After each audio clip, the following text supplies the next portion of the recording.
Então, ao fim do primeiro tempo, ali no intervalo, eu tava com um sentimento de, cara, que jogo ruim, assim, que coisa feia que o Vasco fez em Belo Horizonte.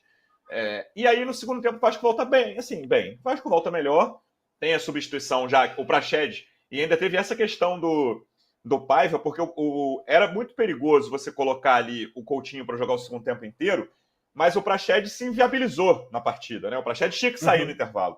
Depois do erro do gol, ainda tem um erro, aquele erro que o Paulo Henrique tira em cima da linha, depois ele perde uma bola na meia-lua, na continuação desse lance, que é o chute perigoso do Paulinho, que chuta raspando ali. É uma bola depois do segundo gol, que o Praxedes erra, assim, por falta de concentração total.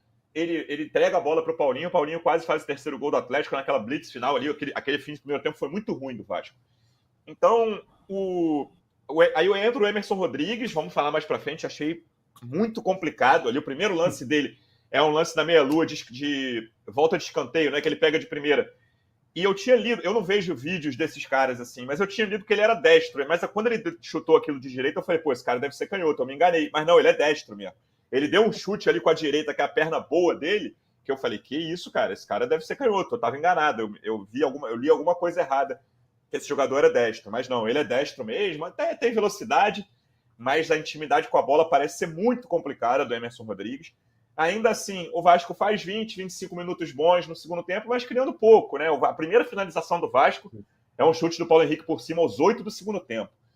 Então, é um jogo que tem todas as ressalvas do ótimo ataque do Atlético Mineiro.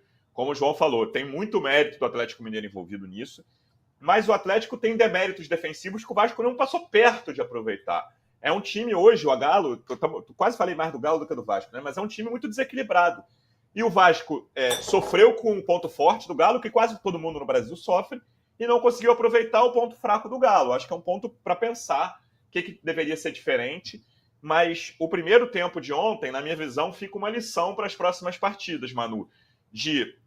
Principalmente contra times fortes. E nessa sequência o Vasco enfrentou alguns times, até o Fortaleza vem fazendo uma boa campanha. O Vasco dominou o Fortaleza em casa, mesmo no 11 contra 11 o Vasco estava melhor. Depois o Fortaleza teve um expulso no primeiro tempo.